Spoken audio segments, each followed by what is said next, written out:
Una acusación de sabotaje cayó sobre mí como una condena sin juez.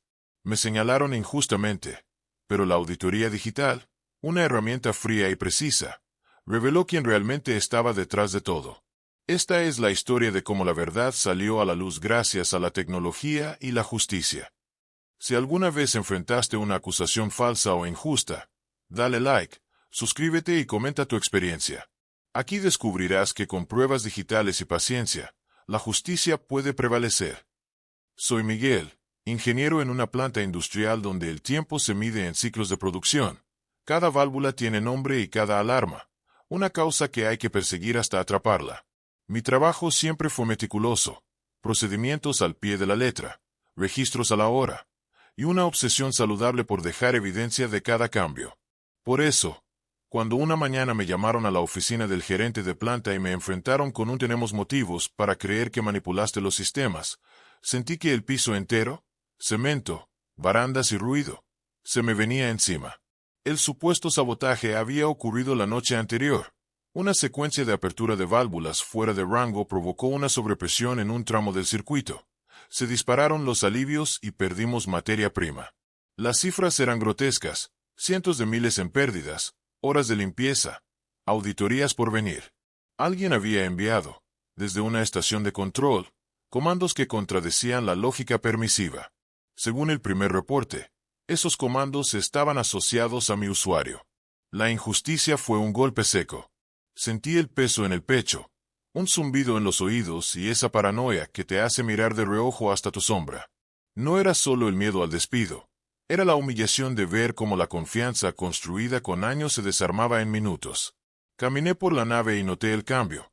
Colegas que antes me hacían bromas ahora evitaban cruzar miradas, un silencio incómodo en el comedor, un ánimo, che mal pronunciado.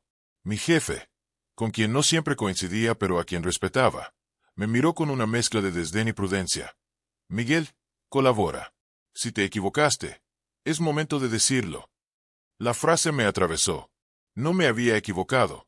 Pero, ¿cómo probarlo? La planta, por suerte o por diseño, no confía en la memoria humana, confía en logs. Semanas antes, por exigencia del cliente, habíamos desplegado un sistema de auditoría digital reforzado. No era solo el historiador que guarda tendencias, era un conjunto de herramientas que miraban todo. El CMDOT capturando eventos de autenticación, el historiador, PI, registrando cada tag, el servidor de gestión de control de versiones de lógicas de PLC dejando huella de cada cambio, las cámaras de sala de control con timecode sincronizado por NTP, y un servidor de syslog que aspiraba mensajes de los switches industriales. Frío y preciso. Si algo había pasado, estaba ahí. Antes de que me apartaran formalmente, pedí con voz lo más estable posible algo que nadie podía negarme: acceso de lectura a los reportes de auditoría. No para defenderme a ciegas, sino para entender dónde me estaban plantando la culpa. Me senté con Ana, la responsable de calidad, que siempre tuvo debilidad por los papeles bien ordenados. Mira, Miguel, me dijo, el reporte dice que tu usuario inició sesión en la HMI de la Isla 3 a las 2:12. Cambió el setpoint de la válvula mayo de 13 a 85% y, 3 minutos después, forzó la apertura de mayo de 14. Ahí empezó el desastre. Tragué saliva. A las 2:12, yo estaba en mi casa. Mi turno había terminado a las 23 y mi tarjeta había registrado salida a las 23:18. ¿Hay grabación? Sí, pero la cámara de sala de control está en mantenimiento. Lo dijo en voz baja. Era demasiado casual. Respiré hondo. La tecnología no miente. Me repetí, pero hay que saber leerla. Pedí el log del Active Directory de OT. Sí, la planta tenía uno separado, para ver el ticket de Kerberos de mi usuario a esa hora. Pedí también el log del firewall entre redesit/OT, el syslog de la HMI de Isla 3 y el audit trail de la aplicación SCADA. No quería una foto, quería el álbum entero. El equipo de automatización, con cierta reticencia, me habilitó acceso de solo lectura, con cumplimiento en copia. Ahí empezó el de construir. El primero en cantar fue el AD. A las 1:58, hubo un Logon Type 10, sesión remota, con mi usuario desde una dirección IP que no correspondía a ninguna estación de ingeniería conocida. En el DHCP, Esa IP no tenía LIS activo. Era una reserva manual. El firewall mostró, segundos después, un RDP abierto a la HMI de la isla 3 desde esa misma IP fantasma. El SCADA marcó que, efectivamente, hubo un command write asociado a mi usuario. Y el historian confirmó el setpoint y el forzado. Todo encajaba. Todo menos la parte esencial, que ese usuario hubiera sido realmente yo. La auditoría digital, si se respeta, no se queda en aplicaciones, baja al metal. Verifiqué los logs del servidor NTP de planta. A las 2 clavadas, hubo una desincronización breve. Un time jump de 2,7 segundos que no se corresponde con la disciplina de reloj que mantenemos. La PTO de mantenimiento hace honor. El PTP/NTP es casi un ritual. Esos brincos pueden servir para alinear maniobras maliciosas con huecos de cámara. Luego revisé syslog de los witches. Vi un porta/down en la VLN de control justo en la isla 3, como si alguien hubiese puesto y quitado un dispositivo físico. No era magia, era alguien jugando con el patch panel. Me fui a lo corpóreo, control de accesos. A esa hora, ¿quién había entrado a la sala de control? Pedí el registro de tarjetas. El mío. Clara salida a las 23:18. El de Julio, técnico de OT, acceso privilegiado, conocedor de la sala. Entrada a las 1:47, salida a las 2:39. Él tenía llave de los patch, conocía HMI y passwords, y era, además, el rescatista favorito de mi jefe cuando algo quemaba. Me hervía la sangre, pero todavía faltaban piezas. Ana, que jugaba en mi equipo sin decirlo, me pasó otro dato. El sistema de control de versiones de los PLC, un servidor con Factory Tocassette Centre, había registrado una compare a las 2.5 contra el PLC del Tren 3, sin cambios aplicados. No tocó lógicas, pero estuvo chequeando. ¿Quién? El log decía admin-OT. ¿Quién usa esa cuenta? Pregunté. Sonrió con amargura. Todos en OT.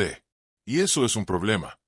Con ese cuadro, pedí formalmente, esta vez sí, con recursos humanos y cumplimiento presentes, que se revisara la cadena completa, y que se aislara la IP fantasma para imagen forense. El CISO de la planta, porque nuestra planta de pronto descubrió que necesitaba uno, se sumó, con el gesto curioso de quien huele un caso.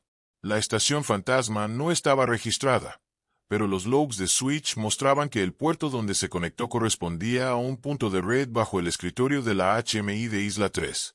Al levantar la tapa, hallaron un mini PC escondido, pegado con velcro, con un cable de red y otro HDI con un splitter. No era sofisticado, era descarado. Lo desconectaron siguiendo cadena de custodia y lo llevaron al laboratorio. El análisis del mini PC fue la estocada. Un script programado con credenciales guardadas, mi usuario y un truco de paz de hash básico, sacado del Douman Cache, que iniciaba sesión en la HI cuando detectaba desincronización NTP, provocada por un pequeño llame NTP en un puerto serie conectado al reloj esclavo. Hacía los writes y luego cerraba sesión. ¿Y las credenciales? Las había capturado con un keylogger barato instalado semanas antes en mi estación de ingeniería, camuflado en una extensión USB del teclado. Todos los pelos del cuerpo se me erizaron. Entraron a mí. Equipo. ¿Cuándo? ¿Quién? El sistema de cámaras, en mantenimiento, volvió a la vida gracias a una pieza que casi todos olvidan, la grabación redundante en el servidor de pruebas. No era 4K, pero alcanzó para ver a Julio entrar a la sala de control con una caja de repuestos, agacharse bajo el escritorio y hacer mantenimiento al cableado. Minutos después, el port-up apareció en el syslog. Había un actor. Había modus operandi. Había manos. Con ese paquete, logs de AD, firewall, SCADA, historian, NTP, syslog, control de accesos, cámaras, mini PC, keylogger. Armamos un informe que, si fuera novela, habría parecido exagerado. La reunión con recursos humanos y la dirección fue una coreografía de respiraciones contenidas. Mi jefe, serio como nunca, llegó tarde. El gerente de planta abrió con cautela. Miguel, adelante. Expuse sin dramatismo la secuencia, los tiempos, las evidencias, el por qué mi usuario había sido robado, el quien movió el patch, el cómo se encendía el mini PC al detectar el salto de reloj.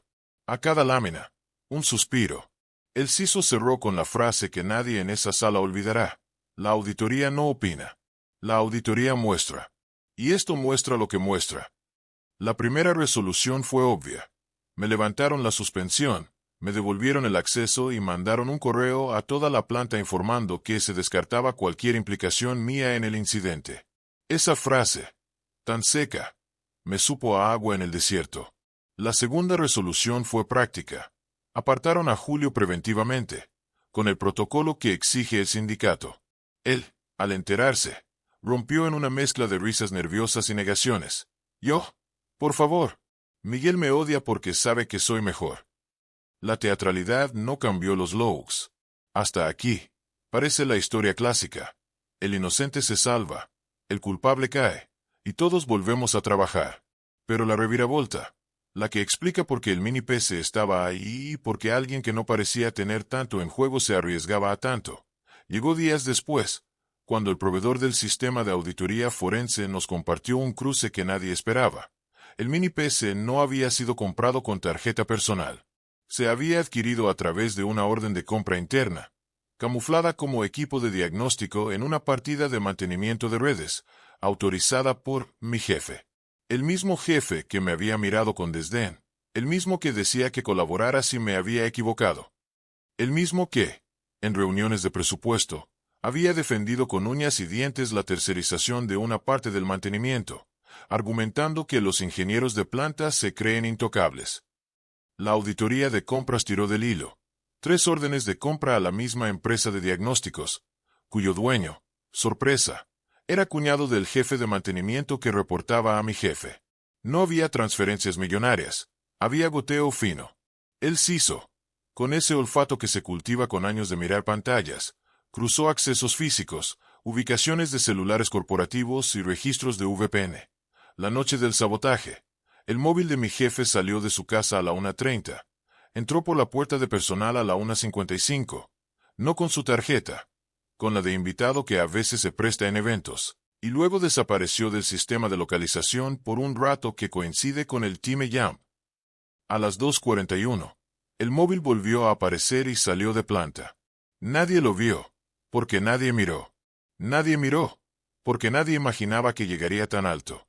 En la segunda reunión con dirección, esta vez con un consejero externo presente, el ambiente era otro. Ya no se trataba de mí. Se trataba de un esquema de poder pequeño que se escondía bajo la alfombra de la rutina. Mi jefe intentó la defensa clásica. Necesitábamos equipos de diagnóstico por urgencias. Yo no autoricé nada ilegal. Si mi tarjeta no registra entrada, es porque me la robaron. La evidencia, otra vez, habló. Cámaras de estacionamiento, captura parcial de una patente, tickets de peaje, triangulación de antenas. Demasiada casualidad acumulada. La resolución fue tajante. Despido con causa del técnico, Julio. Denuncia penal por sabotaje y daño. Separación inmediata de mi jefe. Apertura de una investigación externa para determinar responsabilidades en compras y control interno. Bloqueo de todas las cuentas genéricas en OT.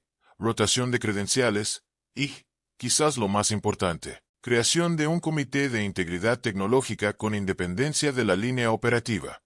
La planta aprendió, de golpe, que los comodines de siempre, cuentas compartidas, cámaras de mantenimiento, órdenes de compra grises, son grietas que, tarde o temprano, alguien usa para empujar a otro al vacío. Volví a mi puesto con una mezcla extraña de alivio y cansancio. La primera noche dormí 12 horas seguidas. La segunda, soñé con Loucks que se incrustaban en la pared como constelaciones. La tercera, la pasé haciendo algo que me devolvió el sentido. Documenté lo aprendido y propuse un plan. No de venganza, no de ahora mando yo. De protección, segmentación más estricta, eliminar cuentas genéricas, forzar MFA en HI con tokens físicos, auditoría de NTP/PTP por terceros, sellado de tiempo para cámaras y Loucks, cajas de puerto bloqueadas. Quizá lo más impopular, un cambio cultural. Si no está registrado, no ocurrió. No más después anoto. No más lo resolvemos entre nosotros. La gerencia aprobó más de lo que pensé. La aseguradora, porque sí, esto escaló a póliza, exigió el resto. Y la planta, que había pasado por vergüenza, entendió que lo barato del hábito sale caro cuando se usa en tu contra. Me reconocieron, con una carta, con una nota pública, por la integridad y profesionalismo durante el proceso. La frase, otra vez seca, otra vez precisa, me hizo sonreír. Si algo me dejó esta historia, más allá del alivio, es un aprendizaje que quiero regalar. La tecnología no juzga, pero tampoco te salva sola. La justicia no es milagro, es método. Cuando te acusen sin razón, respira. No entres a la cancha con insultos, entra con evidencia. Pide logs, pide auditorías, pide cadena de custodia. No porque desconfíes de todos, sino porque necesitas protegerte incluso de los que creen que te están ayudando con atajos. Documenta, por encima de tu orgullo. Y confía en que en algún lugar de ese mar frío de registros está el hilo que, si no lo sueltas, te saca de la trampa. Aprendí también que el enemigo, a veces, no es un villano de película. Es el cansancio, el cinismo, la idea de que así funcionan las cosas. El técnico que puso el mini PC no era un genio del mal. Era un hombre que eligió el camino corto por dinero y lealtades mal entendidas. Mi jefe no era un monstruo. Era alguien que creyó que podía doblar la realidad para ganar una pelea interna. Eso no los absuelve. Pero recuerda que combatir esto no exige convertirse en aquello. Has sido acusado injustamente. ¿Cómo reaccionaste?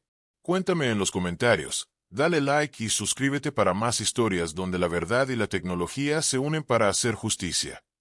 Y si hoy estás bajo la sombra de una acusación que no te corresponde, no te rompas por dentro. Convierte el miedo en plan. Pide a la auditoría que hable. Pide a los logs que cuenten la historia. Y cuando lo hagan, acuérdate de respirar. La venganza más dulce no es ver caer a alguien, es ver cómo la verdad, esa cosa fría y luminosa, te devuelve, sin ruido, tu nombre.